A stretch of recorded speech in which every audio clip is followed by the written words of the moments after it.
ಎಲ್ಲರಿಗೂ ನನ್ನ ನಮಸ್ಕಾರಗಳು.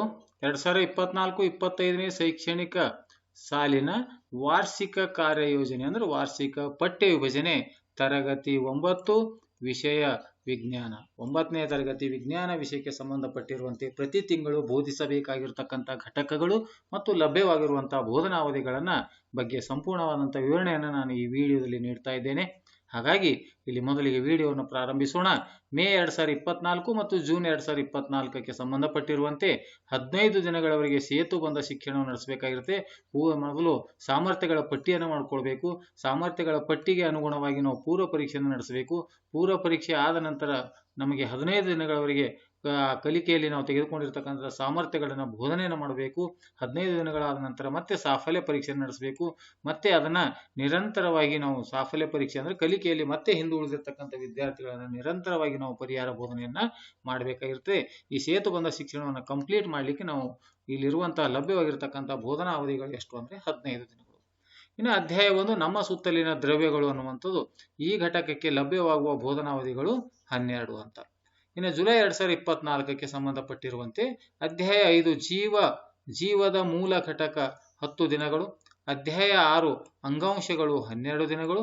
ಅಧ್ಯಾಯ 7 ಚಲನೆ 4 ದಿನಗಳನ್ನು ನಾವು ಬೋಧನೆಯನ್ನು ಮಾಡಿ ಇಲ್ಲಿ FA1 ಪರೀಕ್ಷೆನ ಈ ಒಂದು ಜುಲೈ ತಿಂಗಳಲ್ಲಿ ನಾವು FA1 ಪರೀಕ್ಷೆಯನ್ನ ನಡೆಸ್ತಕ್ಕಂಥದ್ದು ಮತ್ತು ಇಲ್ಲಿಗೆ ಕಂಪ್ಲೀಟ್ ಆಗಿ 2 ಚಟುವಟಿಕೆಗಳನ್ನು ಕೂಡ ನಾವು ಕಂಪ್ಲೀಟ್ ಅನ್ನ ಮಾಡ್ಕೊಳ್ಬೇಕಾಗಿರುತ್ತೆ. ಇನ್ನು ಆಗಸ್ಟ್ 2024ಕ್ಕೆ ಇಲ್ಲಿ ನಾವು ಮತ್ತೆ ಚಟುವಟಿಕೆಗಳನ್ನು ಕೊಡ್ತಕ್ಕಂಥದ್ದು ಕೂಡ ಇರುತ್ತೆ. ಅಧ್ಯಾಯ 7 ಚಲನೆ ಮುಂದುವರೆದ ಭಾಗ. ಈಗಾಗಲೇ ಹಿಂದಿನ ತಿಂಗಳಲ್ಲಿ 4 ದಿನಗಳವರೆಗೆ ಬೋಧನೆ ಮಾಡಲಾಗಿತ್ತು. ಇಲ್ಲಿ 8 ದಿನಗಳು ಆ ಚಲನೆ ಘಟಕಕ್ಕೆ. ಇನ್ನು ಅಧ್ಯಾಯ 2 ನಮ್ಮ ಸುತ್ತಲಿನ ದ್ರವ್ಯವು ಶುದ್ಧವೇ ಅನ್ನುವಂಥದ್ದು. ಇದಕ್ಕಾಗಿ ಮೀಸಲಿರ್ತಕ್ಕಂಥ ದಿನಗಳ ಸಂಖ್ಯೆ 12. ಅಧ್ಯಾಯ 8 ಬಲ ಮತ್ತು ಚಲನೆ ನಿಯಮಗಳು 6 ದಿನಗಳು.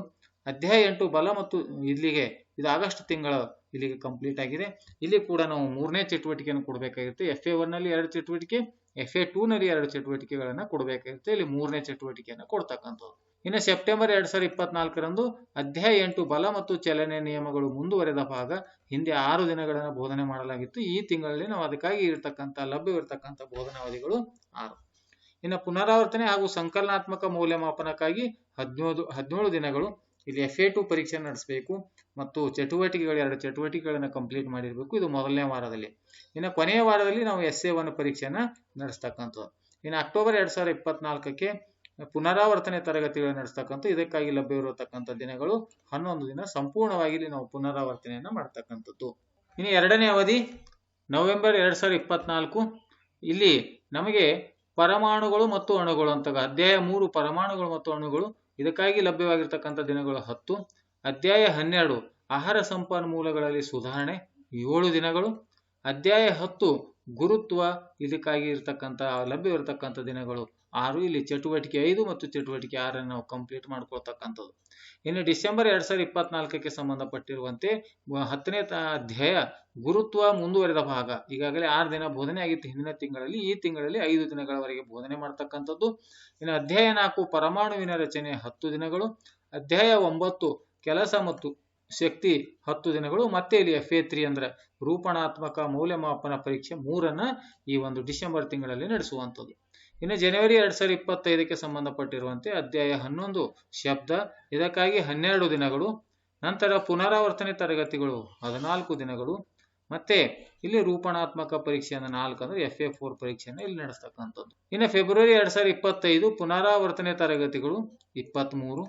ಮಾರ್ಚ್ 2025 ಪುನರಾವರ್ತನೆ ತರಗತಿಗಳು ಹಾಗೂ 2ನೇ ಸಂಕಲನಾತ್ಮಕ ಪರೀಕ್ಷೆ SA2 ಪರೀಕ್ಷೆಯನ್ನ ಈ ಒಂದು ಮಾರ್ಚ್ ತಿಂಗಳಲ್ಲಿ ನಡೆಸುವಂಥದ್ದು. ಅದು 3ನೇ ವಾರದಲ್ಲಿ ಅಂತ ಕೊಟ್ಟಿರ್ತಾರೆ. ಇನ್ನು ಏಪ್ರಿಲ್ 2025 ಮೌಲ್ಯಮಾಪನ ಕಾರ್ಯವನ್ನು ಮಾಡ್ತಕ್ಕಂಥದ್ದು ಮತ್ತು ಆ ವಿದ್ಯಾರ್ಥಿಗಳ ಸಂಪೂರ್ಣವಾದಂತಹ ಮಾಹಿತಿಯನ್ನ ರಿಜಿಸ್ಟರ್ ನಲ್ಲಿ ಬರೆಯುವಂಥದ್ದು. ಅದರ ಜೊತೆಗೆ SATS ನಲ್ಲಿ ಕೂಡ ನಮೂದಿಸುವಂತಹ ಕೆಲಸವನ್ನ ಈ ಒಂದು ಏಪ್ರಿಲ್ ತಿಂಗಳಲ್ಲಿ ಮಾಡ್ತಕ್ಕಂಥದ್ದು. ಆದ್ಮೇಲೆ ಈ ರೀತಿಯಾಗಿ ಸಂಪೂರ್ಣವಾದಂತಹ ಈ 9ನೇ ತರಗತಿ ವಿಜ್ಞಾನ ವಿಷಯಕ್ಕೆ ಸಂಬಂಧಪಟ್ಟಿರುವಂತಹ ಈ 24-25ನೇ ಸಾಲಿನ ಸಂಪೂರ್ಣವಾದಂತಹ ವಾರ್ಷಿಕ ಪಠ್ಯ ವಿಭಜನೆಯನ್ನು ನೀಡಿದ್ದೇನೆ. ಈ ವಿಡಿಯೋ ಇಷ್ಟವಾದರೆ ದಯವಿಟ್ಟು ಲೈಕ್ ಮಾಡಿ, ಶೇರ್ ಮಾಡಿ ಮತ್ತು ಸಬ್ಸ್ಕ್ರೈಬ್ ಮಾಡೋದನ್ನ ಮರೆಯಬೇಡಿ ಅಂತ ಹೇಳುತ್ತಾ ಮತ್ತೊಮ್ಮೆ ತಮ್ಮೆಲ್ಲರಿಗೂ ನನ್ನ ನಮಸ್ಕಾರಗಳು.